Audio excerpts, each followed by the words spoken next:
नमस्कार साथियों, स्वागत है फिर से एक नई वीडियो में। साथियों, आज की इस वीडियो में हम लोग फिर से देखेंगे एमडीसी हिंदी का एक न्यू इम्पॉर्टेंट क्वेश्चन।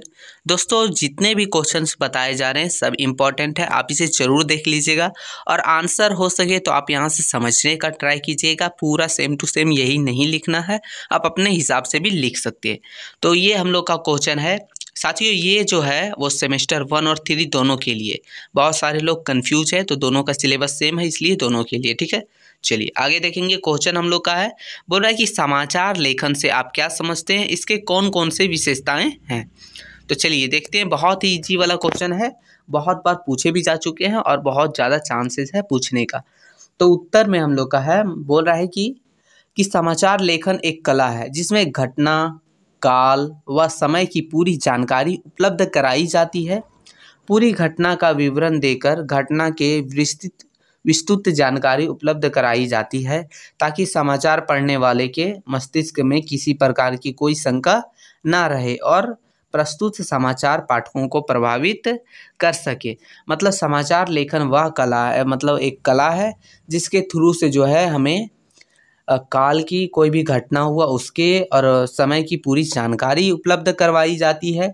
किसी भी घटना का विवरण पूरे संक्षिप्त में बताया जाता है, संक्षिप्त में जानकारी दी जाती है, और ताकि समाचार पढ़ने वाले के मस्तिष्क में यानी उसके दिमाग में कोई भी शंक ना रह जाए और उसको समझना ऐसा कुछ ना, मतलब पूरा समझ आ जाना चाहिए ऐसा। ठीक है, यह है समाचार लेखन।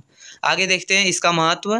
तो बोल रहा है कि समाचार लेखन एक कला है, इसमें घटना, काल व समय की पूरी जानकारी उपलब्ध कराई जाती है। पूरी घटना का विवरण देकर घटना की विस्तृत जानकारी उपलब्ध कराई जाती है, ताकि समाचार पत्र पढ़ने वाले के मस्तिष्क में किसी प्रकार की कोई शंका ना रहे। ये डबल लिखा गया, ठीक है, तो आप इसे ध्यान नहीं दीजिएगा। चलिए आगे देखते हैं समाचार लेखन के प्रमुख विशेषताएं। तो समाचार लेखन के प्रमुख विशेषताएं क्या क्या है वही देखेंगे। ठीक है, तो पहला है हम लोग का, बोल रहा है कि समाचार लेखन की भाषा शैली अत्यंत स्पष्ट, सरल व सुबोध होनी चाहिए। मतलब सरल होनी चाहिए, आसान होनी चाहिए, समझ आना चाहिए, वैसा होना चाहिए इसकी भाषा शैली। चलिए आगे दूसरा नंबर को दूसरा बोल रहा है कि समाचार में अपरिचित शब्दावली का प्रयोग नहीं किया जाना चाहिए। मतलब वैसा शब्द का प्रयोग नहीं किया जाना चाहिए जिससे जो मतलब है गलत शब्द। ठीक है, चलिए आगे तीसरा बोला कि समाचारों का लेखन संक्षिप्त व प्रभावशाली होना चाहिए। मतलब उसका जो लेखन है वो संक्षिप्त में होना चाहिए और प्रभावशाली होना चाहिए, यानी प्रभाव पड़े, ठीक है, समझ आए, ठीक है, ऐसा। चलिए आगे चौथा नंबर क्वेश्चन कि समाचार लेखन में घटना के संबंध में निम्न प्रश्नों का ध्यान रखना चाहिए। क्या क्या प्रश्न? कहाँ, कब, किसने, किस लिए, किसे और कैसे। यही तो 6 तत्व है जिनके थ्रू से जो है समाचार लेखन किया जाता है।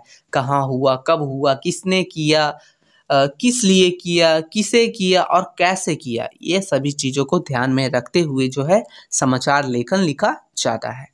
चलिए आगे पांचवा बोल रहा है कि समाचार अपने आप में पूर्ण होना चाहिए, अर्थात समाचार आधा अधूरा नहीं लगाना चाहिए। मतलब कहने का मतलब है कि समाचार आप कोई भी लिख रहे हो, समाचार लेखन कर रहे हो, तो वो जो है पूर्ण होना चाहिए, पूरा होना चाहिए, आधा अधूरा नहीं होना चाहिए। ये हो गया। चलिए आगे देखते हैं दोस्तों, क्वेश्चन नंबर मतलब सॉरी छठा नंबर। ठीक है, बोला कि समाचार लेखन की भाषा में संप्रेषणीयता का होना आवश्यक है, अर्थात समाचार में पंडियता प्रदर्शन अथवा अनावश्यक वैचारिक विश्लेषण नहीं होना चाहिए। कहने का मतलब है कि समाचार पत्र में जो है वो किसी भी तरह का जो जरूरी ना है वैसा चीज़ नहीं होना चाहिए। जो भी होना चाहिए सिर्फ जरूरी का चीज़ ही होना चाहिए, अनावश्यक चीज़ नहीं होनी चाहिए। चलिए आगे देखेंगे 7वां नंबर पॉइंट। तो बोल रहा है कि समाचारों का लेखन तथ्यात्मक जानकारी पर आधारित होना चाहिए, अर्थात समाचार लेखन को सत्यान्वेषी होना आवश्यक है। मतलब सत्य पर आधारित और तथ्यात्मक होना जरूरी है। 8वां पॉइंट देखेंगे साथियों, बोल रहा है कि समाचार लेखन में निवेयिकता का होना अपेक्षित है, अर्थात समाचारों में संवाददाता या समाचार लेखन का व्यक्तित्व नहीं झलकना चाहिए। कहने का मतलब है कि जो समाचार लेखन कर रहे हैं, जो समाचार लिख रहे हैं, उसमें वो अपने व्यक्तित्व के बारे में, वो अपने पर्सनल चीज़ों का कोई झलावा, कोई दिखावा नहीं होना चाहिए। वो सिर्फ समाचार लेखन पर ध्यान देना चाहिए। ठीक है, ये है टोटल 8 पॉइंट जो इसकी विशेषताएं हैं, जो इनकी। ठीक है, आगे देखेंगे इनकी सावधानियां, मतलब ये लिखते समय क्या क्या चीज़ों का ध्यान रखना चाहिए। तो है कि समाचारों के संदर्भ में कुछ सतर्कता बरतनी पड़ती है। जैसे समाचार झूठा या अश्लील नहीं होनी चाहिए। मतलब सीधा समझिए कि समाचार जो लिख रहा है वो झूठ ना होना चाहिए और अश्लील नहीं होनी चाहिए।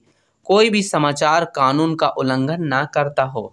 और ये भी ध्यान रखना है कि कोई भी समाचार लिख रहे हो वो कानून का उल्लंघन ना करता हो। समाचार ऐसा ना हो कि जनता के भावनाओं को भड़काए, और समाचार ऐसा भी ना हो कि जनता के भावनाओं को भड़काए। ठीक है, तो समाचार लेखन में निम्नलिखित बातों का और विशेष ध्यान दिया जाना चाहिए। मतलब इन सभी बातों को जो है अच्छे से ध्यान देना चाहिए, ताकि समाचार लेखन में किसी तरह का दिक्कत ना हो और ये अच्छे से हो जाए। ठीक है, तो यही हम लोग का क्वेश्चन था कि समाचार लेखन से आप क्या समझते हैं, इसकी विशेषताएं क्या है। तो यही था, ये बहुत चांस से आने का, तो आप इसे ज़रूर देख लीजिएगा। अच्छा लगे तो लाइक कर दीजिएगा। फिर मिलते हैं नई वीडियो में, तब तक के लिए जय हिंद।